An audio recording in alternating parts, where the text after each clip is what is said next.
अरे दामाद जी, आप क्यों झाड़ू लगा रहे हैं? सताक्षी कहाँ है? आज काम वाली नहीं आई क्या? अरे सासू माँ नमस्ते। नमस्ते साली साहिबा, कैसे हैं आप लोग? सताक्षी ना सो रही है। वो क्या है ना, पार्टी करती है ना रात रात तक। तो क्या है, वो सुबह आती है फिर सो जाती है। सुबह ही सर दर्द हो रहा, उल्टी कर रही, नींबू पानी बना कर दिया, सो गई आराम से। सोने दो, उसको डिस्टर्ब मत करो। क्या है ना, घर के काम मैं ही करता हूँ, झाड़ू पोछा बर्तन। बर्तन तो ऐसे चमका देता हूँ ना मैं कह रहा हूँ, मतलब एक शाइन मारते हैं। और हाँ, खाना तो ओए होए क्या बनाता हूँ आजकल मैं। एक ना नई डिश बनानी सीखी मैंने, आज ना आप लोगों को वही खिलाता हूँ। जीजू ये सब तो ठीक है, दीदी कहाँ है? आप बुलाइए ना उनको। उसको सोने दीजिए, बेचारी पार्टी करके थक जाती है। अभी उठेगी फिर जाएगी पार्टी करने, फिर आएगी फिर सोएगी, फिर जाएगी पार्टी करने। दामाद जी कोई बात नहीं, आप बुलाओ। सताक्षी, दीदी कहाँ हो आप?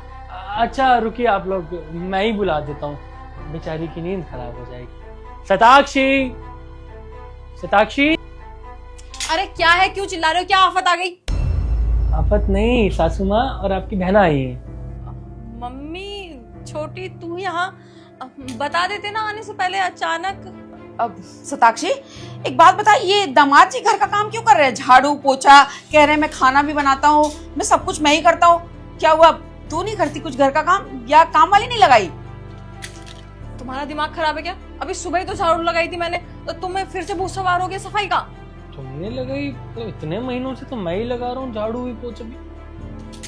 तुम्हारा दिमाग खराब है, कुछ भी बोले जा रहे हो। समझ नहीं आ रहा किसके सामने क्या बोलना है। मम्मी और बहन आई हुई है, तमीज में बात करो। अच्छा एक्टिंग करनी है, इनको नहीं पता ये। अच्छा यही लगाती है जी, यही लगाती है, घर के सारे काम यही करती है। देखो वन पीस पहनकर झाड़ू लगाती है। एक मिनट दामाद जी, आप ये सब जो बोल रहे हैं, आप समझ रहे हो आप क्या बोल रहे हो? आप मजाक कर रहे हो ना ये सब? जी नहीं, मैं मजाक नहीं कर रहा हूँ, सच बोल रहा हूँ। आपकी बेटी ना हाथ से अब निकल चुकी है। सारी रात पार्टी करती है, सुबह 5-6 बजे आती है और आकर सीधा सोती है, और घर के सारे काम मैं करता हूँ। और क्या है ना, इसको अपने पति से ज्यादा अपने दोस्त प्यारे हैं, और दोस्त भी, और लड़कियां भी नहीं, लड़के। रातों को आती है गाड़ी में बैठकर, पता नहीं कौन लेने आता है, कौन छोड़ने जाता है, क्लबिंग होती है, घूमना फिरना होता है। देखो ना, अभी फिर तैयार हो रही है, फिर जाएगी पार्टी करने। अब पीछे से खाना तो बनेगा नहीं, तो अब डेली मैं बाहर से मंगवा नहीं सकता, तो इसलिए खाना भी मैं घर पे ही बनाता हूँ। अब जब खाना बना ही रहा हूँ तो झाड़ू पोछा मारने में कैसी शर्म।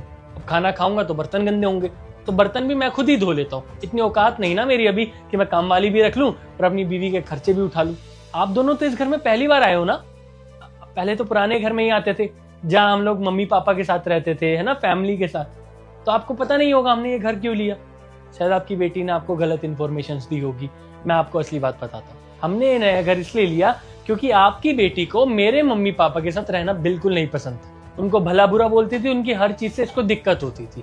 ये डेली लड़ाई करती थी। मेरे मम्मी पापा का इसने जीना हराम करके रखा हुआ था। मेरी माँ को इसने नौकर बना रखा था और मेरे पिताजी को गालियां बकती थी। तो एंड में मेरे पास कोई ऑप्शन नहीं था, तो मुझे इसको लेकर घर से अलग रहना पड़ा। इसलिए मैंने ये घर लिया, और जैसे इस घर में हम शिफ्ट हुए, जो ये चाहती थी वैसा हो गया। इसको पार्टियां करनी थी, वहां पे तो मेरे मम्मी पापा होते थे, इसलिए ये सब ये कर नहीं पाती थी। इसको यहाँ पर आजादी मिल गई, अब जो मन करता है वो ये करती है। अब बता रही थी 1 हफ्ते के लिए अपने दोस्तों के साथ जा रही है मनाली।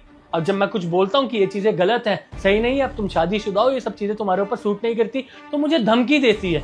बोलती है ऐसा केस लगवाऊंगी, बाद में डाइवोर्स लूंगी, एलिमनी के नाम पे पूरा घर है ना, घर लेकर चली जाऊंगी। मैं बेचारा क्या करूं, चुप रहना पड़ता है, सह रहा हूं। ये तो आप लोग आए हो, आज बातें निकली है, वरना मैं तो ये सब करता रह जाता। दीदी ये सब क्या हो रहा है? मुझे तो कुछ समझ नहीं आ रहा है। जीजू क्या बोले जा रहे हैं? और एक बात बताइए, आपको तो शादी से पहले इन सब चीजों का कोई शौक भी नहीं था ना? आप पार्टी जाती थी ना? आपके कोई फ्रेंड्स थे कि आप रात भर क्लब जाओगे उनके साथ? आपको हो क्या गया है? मुझे कुछ समझ नहीं आ रहा है। और एक मिनट, मुझे एक बात समझ नहीं आ रही, आप ये कपड़े पहन के रात पार्टी में गए थे। आप तो मुझे मना किया करते थे ना कि छोटे कपड़े पहन के बाहर नहीं जाना है, माहौल अच्छा नहीं है। आप मुझे मना करते थे जाने के लिए, और आज आप खुद ऐसे कपड़े पहन रहे हो। जान सकती हूँ मैं क्यों?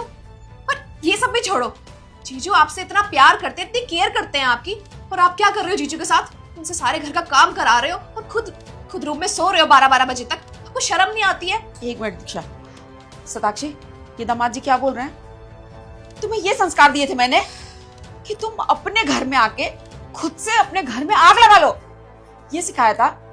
अरे माँ बाप, वो चाहे उज्जवल के हो या तुम्हारे, माँ बाप सिर्फ माँ बाप होते हैं। तुमने हम में और उनमें भेदभाव किया। जैसे मैं तुम्हारी माँ हूं ना, वैसे उज्जवल की माँ भी तुम्हारी माँ है। उनकी देखभाल करना तुम्हारी रिस्पॉन्सिबिलिटी है और तुम उनको नौकरों की तरह रख रही हो। अरे वो तुमसे प्यार करती हैं, इसका मतलब ये नहीं है कि तुम उनके सर पे बैठ के नाचोगी। अरे मेरी छोटी बेटी है, मेरा बेटा है, कल को शादी होगी, ये भी अपने घर जाएगी, मेरे घर में ही बहू आएगी।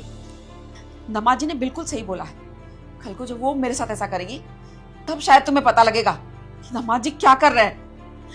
अरे मैंने तो सोचा था अच्छे घर में अच्छे लड़के से तेरी शादी करवा रही हूं, तू खुश रहेगी, पूरी जिंदगी अपने घर को आबाद रखेगी, पर नहीं, तुझे तो अपनी ही जिंदगी बर्बाद करनी है।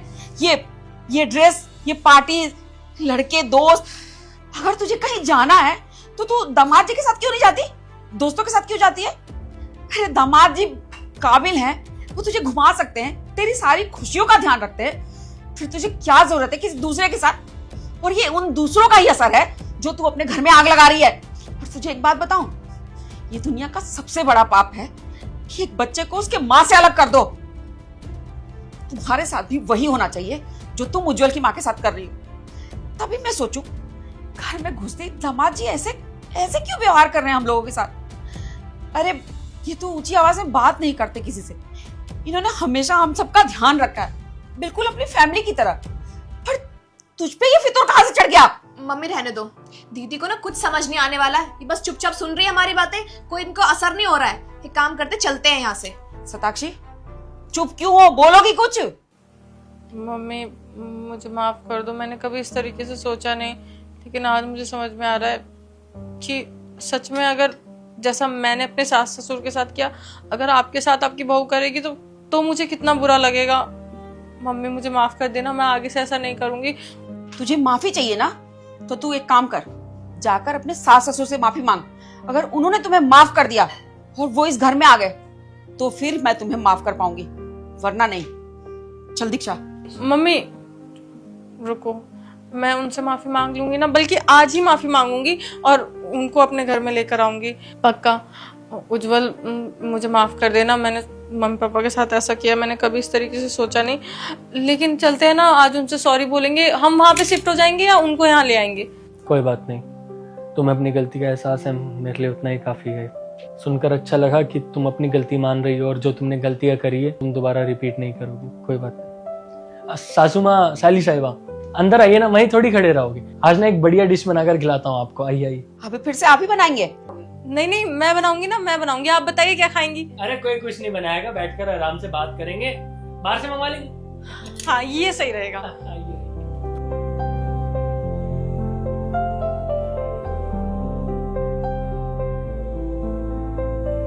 सताक्षी बेटा, मैं 2 लड़के लेके आया हूँ, इनमें से तुझे एक लड़के से शादी करनी है। यह शोएब, इसे पार्टी करना, घूमना, क्लबों में जाना सब पसंद है। और यह है चिराग, ये अपना बिजनेस करता है, सादा सिंपल जीवन है इसका।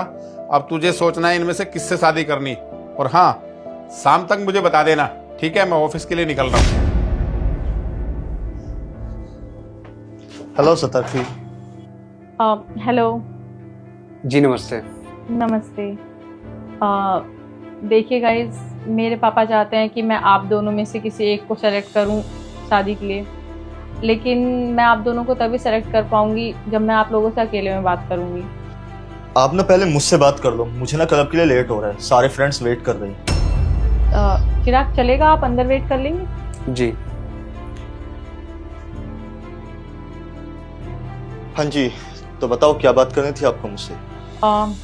श्वेब, एक्चुअली मैं शादी नहीं करना चाहती। व्हाट डू यू मीन, शादी नहीं करना चाहती? अरे पहले तो तुम्हारे पापा ने ड्रामे किए और अब तुम ड्रामे करने लग रही हो। अरे ऑलरेडी मैं पार्टी छोड़ करके आ रहा हूँ, अपने दोस्तों को छोड़ करके आ रहा हूँ, सब वेट कर रहे हैं और तुम बोल रही हो अब कि मुझे शादी नहीं करनी। अरे चाहती क्या हो यार तुम? देखो श्वेब, जैसे तुम्हें भी पार्टी करना, क्लबिंग करना, ऐसो आराम की जिंदगी जीना पसंद है, अगर तुम्हारी लाइफ में कोई आ जाए और तुम पे रोक टोक लगाए तो तुम्हें कैसा लगेगा? ऐसे ही मुझे भी अभी शादी नहीं करनी, मुझे भी अपनी मर्जी की लाइफ जीनी है, दोस्तों के साथ घूमना फिरना है। मेरे पापा मुझे फोर्स कर रहे हैं कि शादी कर लो, क्योंकि इस पूरी प्रॉपर्टी, कंपनी, इन सब की एक लौती वारिस सिर्फ मैं ही हूँ। पापा चाहते हैं कि मेरी शादी हो जाए और मैं और मेरे हस्बैंड मिलके टेक ओवर कर लें सारा कुछ, इसलिए शादी कराना चाहते हैं वो मेरी। लेकिन मैं अपनी ज़िंदगी कैसे बर्बाद कर दूँ, तुम ही बताओ। देखो यार, शादी तो मैं भी नहीं करना चाहता, मुझे मेरी मम्मी ने ज़बरदस्ती भेजा है कि जाओ उस लड़की से मिलो एक बार, क्या पता तुमसे उसकी वाइब मैच हो जाए। और देखो मुझे तो लग रहा है कि शायद मेरा फ्यूचर तुम्हारे साथ सेटल्ड है, क्योंकि जैसी लाइफ मैं जीना चाहता हूँ ऐसी लाइफ तुम भी जीना चाहती हो। तो देखो ना, शादी करके हम दोनों खुश रहेंगे। हाँ वाइब तो मैच हो रही है, लेकिन शादी नहीं करना चाहती। उसके बदले मेरे पास एक डील है तुम्हारे लिए। कैसी डील? डील ये है कि पापा चाहते हैं मैं शादी कर लूं और सारा बिजनेस टेक ओवर कर लूं। अब इसमें क्या होगा, हम दोनों ना शादी का नाटक करते हैं, फिर हम दोनों मिलके बिजनेस को टेक ओवर कर लेंगे और अच्छा खासा बिजनेस रन करेंगे और पैसे कमाएंगे। उससे क्या रहेगा, हम दोनों की जिंदगी हमारे टाइप से बीतेगी। मस्त क्लबिंग, पैसे उड़ाना, शॉपिंग करना, मजे ही मजे। आइडिया तो अच्छा है, क्योंकि शादी मुझे भी नहीं करनी और शादी आपको भी नहीं करनी, इसमें हम दोनों का बेनिफिट है। मुझे डील काफी पसंद आई। ठीक है, फिर इससे अच्छी कोई बात हो ही नहीं सकती। लेकिन उस लड़के का क्या, जिसको आपने अंदर भेजा अभी? देखो, अब पापा ने तुम दोनों को मेरे लिए चुना था, तो उससे भी मुझे बात तो करनी पड़ेगी एज अ फॉर्मेलिटी। तो मैं उससे बात कर लेती हूँ, कुछ भी बहाना देके उसको मना कर दूंगी कि वाइब मैच नहीं हुई या पसंद नहीं आई, कुछ भी। देखो मेरे साथ कोई गेम मत खेलना। अब डील हम दोनों के बीच हुई है तो उसको रास्ते से दफा कर दो। ओके ठीक है, मैं वेट कर लेता हूँ। जी बताइए, आप क्या बात करना चाहते हैं? देखिए, मेरे पापा चाहते हैं कि मैं आप दोनों में से किसी एक को पसंद करूं और शादी कर लूं, लेकिन सच ये है कि मैं शादी नहीं करना चाहती। क्या? तो फिर आपने मुझे क्यों बुलाया यहाँ पर? देखिए, मैं आपको कैसे समझाऊं, मैं शादी नहीं करना चाहती। अभी मैं अपनी लाइफ अपने तरीके से जीना चाहती हूँ। मैं नहीं चाहती कि मेरी लाइफ में कोई आए और मुझ पे बाउंडेशंस लगाए। मेरे पापा चाहते हैं कि मैं शादी कर लूँ और सेटल हो जाऊँ, ताकि ये सारा बिजनेस मैं टेक ओवर कर सकूँ। और पापा मेरे नाम ये सारा बिजनेस तभी करेंगे जब मैं शादी कर लूँगी, ताकि मैं और मेरा पति मिलके चला सके। उनको मेरे ऊपर बिलीव नहीं है। तो मेरे पास एक डील है आपके लिए। डील? कैसी deal? I will explain you. मैं डील आपको समझाती हूँ, आप राजी हो जाएंगे। ऐसा करेंगे, हम दोनों ना शादी का ढोंग करेंगे और शादी हो जाएगी तो पापा को लगेगा कि हाँ मैं सेटल हो गई हूँ। फिर सारा बिजनेस वो हमारे नाम कर देंगे और फिर मैं उसमें से कुछ हिस्सा आपको दे दूंगी। आपको जितने भी पैसे चाहिए होंगे, 10 लाख 20 लाख जो भी आप मांगे, और इससे क्या होगा, सारा बिजनेस मेरे नाम हो जाएगा और सब कुछ हैप्पीली हो जाएगा। शर्म नहीं आती? तुम शादी जैसे पवित्र बंधन को पैसों से तोड़ रही हो और अपने पापा को धोखा दे रही हो, अपने ही पापा को। मुझे पता नहीं था कि तुम इतनी घटिया इंसान हो सकती हो। मैं तुम्हारे पास इसलिए आ गया क्योंकि मुझे लगा कि तुम एक अच्छे इंसान हो। मैंने जहां तक लोगों से सुना था कि तुम बहुत अच्छे इंसान हो, और मुझे मेरी वाइफ में जो क्वालिटीज चाहिए थी वो सब तुम में थी। लेकिन अब मुझे पता लगा कि तुम तो एक रिश्ते को पैसे से तोड़ रही हो। तुम इतनी घटिया सोच कैसे रख सकती हो? मुझे तुमसे कोई शादी वादी नहीं करनी, मैं जा रहा हूँ। चिराग सुनो, अगर पैसे कम लग रहे हैं तो मैं पैसे बढ़ा देती हूँ। तुम मुझे पैसों से खरीदना चाहती हो? तुम्हें एक बार में समझ नहीं आ रहा कि मैं रिश्ते को रिश्ते से तोलता हूँ, पैसे से नहीं। ओके, एक मिनट।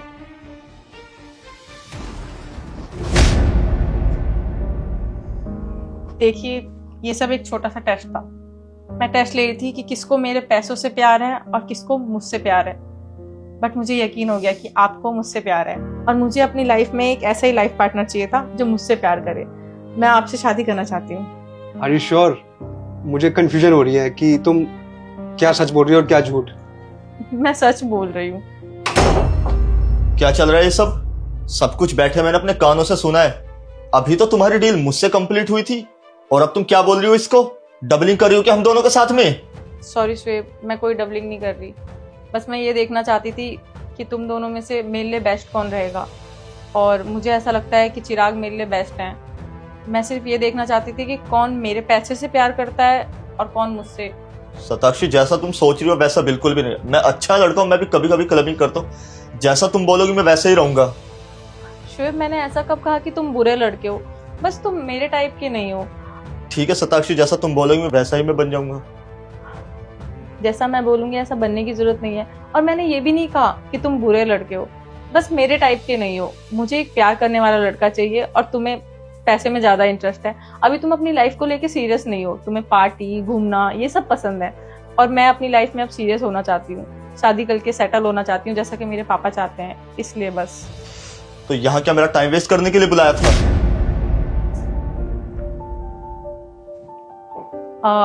मैं पापा को बता दूंगी कि मुझे आप पसंद आए हो। आप कल आ जाना अपनी फैमिली को लेके।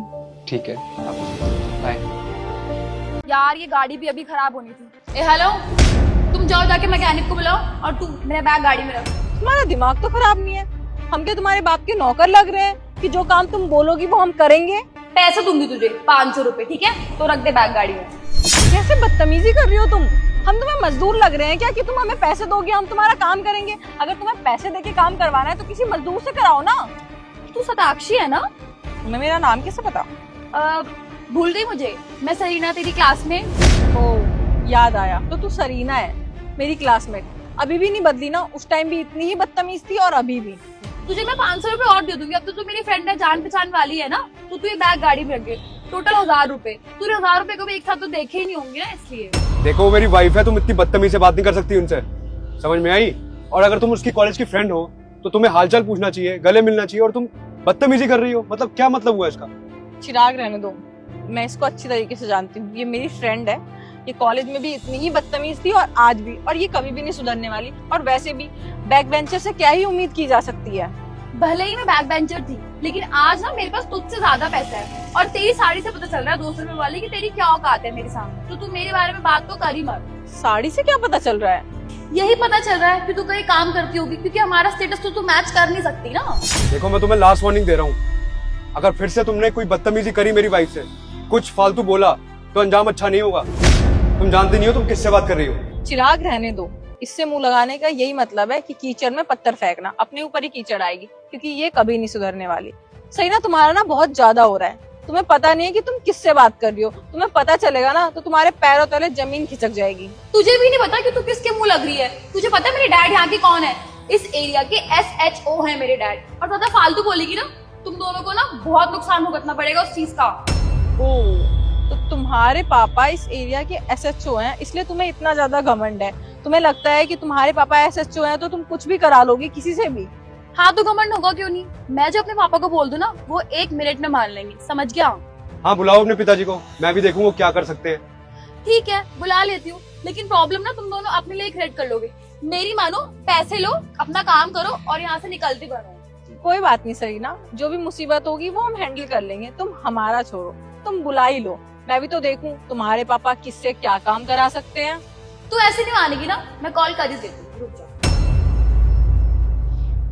हेलो पापा, कहाँ पे हो आप? पापा मैं आपको लोकेशन भेज रही हूँ, आप जल्दी यहाँ पे आओ। और एक लड़की यहाँ पे मुझे इतना परेशान कर रही है, आप इसको आगे सबक सिखाओ। अब तू देख, रुक थोड़ी देर, तुझे मैं बताती हूँ। Okay, we are waiting. हाँ सरीना, क्या हुआ? पापा ये औरत मुझे बहुत देर से परेशान कर रही है, आप इसको उसकी औकात आज दिखाई दो। मैम आप जय हिंद। मैम जय हिंद। पापा आप इसको मैम क्यों बोल रहे हो और सल्यूट क्यों कर रहे हो? ये मुझसे इतनी देर से बदतमीजी कर रही है। मैंने इसको अपने बैग गाड़ी में रखने के लिए बोला और इसने मुझे मना कर दिया। चुप कर, तुझे तमीज नहीं है बात करने की? और तुझे मालूम है कौन है ये? कौन है ये? ये यहाँ की IAS अफसर है और मैं इन्हीं के अंडर में नौकरी करता हूँ। IAS officer? क्यों, पैरों तले जमीन खिसक गई ना? मैंने बोला था ना कि जब पता चलेगा कि मैं कौन हूँ, तुम किससे मुंह लगा रही हो, तुम्हारे पैरों तले जमीन खिसक जाएगी। लेकिन नहीं, तुम्हें तो बदतमीजी करनी है, क्योंकि तुम्हारे अंदर इतना एटीट्यूड है कि तुम्हारे पापा ये हैं, तुम्हारे पापा वो हैं। और धर्मेंद्र जी, आप मुझे एक बात बताइए, आपने अपनी डॉटर को क्या संस्कार दिए हैं? मतलब आप मेरे अंडर में इतने टाइम से काम कर रहे हो, लेकिन आपके अंदर तो मैंने ये सब कभी भी नहीं देखा जो आपकी बेटी के अंदर है। आपकी बेटी के अंदर इतना एटीट्यूड है कि उसके पापा SHO हैं, तो वो इस एरिया में कुछ भी कर सकती है, किसी से भी अपना बैग उठवा सकती है, किसी को भी मैकेनिक को बुलाने के लिए कह सकती है। और पता है कितनी बदतमीजी करी थी ये हमसे। मैम इसकी तरफ से मैं माफी मांगता हूँ, अभी बच्ची है, आगे से नहीं करेगी। आपको माफी मांगने की जरूरत नहीं है, आपकी गलती नहीं है, बस आपके संस्कार में थोड़ी कमी रह गई। आपने ऑफिस में ज्यादा टाइम दिया, थोड़ा घर पे भी दे लिया होता तो आज इसकी ये हरकत नहीं होती। खैर, तुमसे कुछ बोलने का फायदा नहीं है, क्योंकि तुम कॉलेज टाइम में भी ऐसी थी और आज भी ऐसी हो, और मुझे नहीं लगता कि तुम कभी भी बदलोगी। मैं चलती हूँ। सताक्षी प्लीज, मुझे पता नहीं था कि तुम इस एरिया की IAS ऑफिसर हो। मुझे प्लीज माफ कर दो, और प्लीज मेरी इस गलती की वजह से मेरे डैड को जॉब से मत निकालना। देखो सरीना, मैं तुम्हें तो कभी माफ नहीं कर सकती, क्योंकि तुम्हारी बदतमीजी ना बढ़ती ही जा रही है। लेकिन हाँ, मैं तुम्हारे पापा को जॉब से नहीं निकालूंगी, क्योंकि वो एक ईमानदार ऑफिसर है, और ऐसे ऑफिसर हमारे डिपार्टमेंट में ऑलरेडी बहुत कम है। तो इनकी कोई गलती नहीं है, इनको जॉब से मैं नहीं निकालूंगी। बस मैं यही चाहूंगी कि आगे से तुम ऐसा ना करो और अगर तुम्हारे पापा इतनी बड़ी पोस्ट पे हैं तो उसका तुम्हें गलत फायदा नहीं उठाना चाहिए, बल्कि ये तो तुम्हारे लिए अच्छी बात होनी चाहिए। इसका मतलब ये नहीं है कि तुम किसी से भी बदतमीजी करोगी। तुम कितनी सेल्फिश हो सरीना। आज तुम्हारी फ्रेंड आईएएस ऑफिसर है तो तुम उससे माफी मांग रही हो, वरना तुम किसी राह चलते हुए किसी से भी तुम अपना बैग उठवाओगी। तुम्हें शर्म आनी चाहिए, आइंदा ऐसी गलती नहीं होनी चाहिए। चिराग बिल्कुल सही कह रहे हैं। खैर जाने दो, चले। सरीना, ये क्या था? तेरे को तमीज नहीं बात करने की किसी से भी है? कैसे बात कर रही थी तू? तू जानती है कौन थी है? और एक बात बता, अगर तेरे पापा एसएचओ है तो तू किसी से कुछ भी बोलेगी है? तेरे पास फोन नहीं था तो खुद मैकेनिक नहीं बुला सकती थी क्या? और ये सामान अपने आप रखना सीखती। ये क्या किसी को भी बोले कि ये सामान रख दे? है क्या समझती है तू अपने बाप को? एसएचओ है तो क्या मतलब खुदा है क्या? तमीज से रहा कर। और हाँ, तुझे घर चल के बताता हूँ। चल चल बैठ।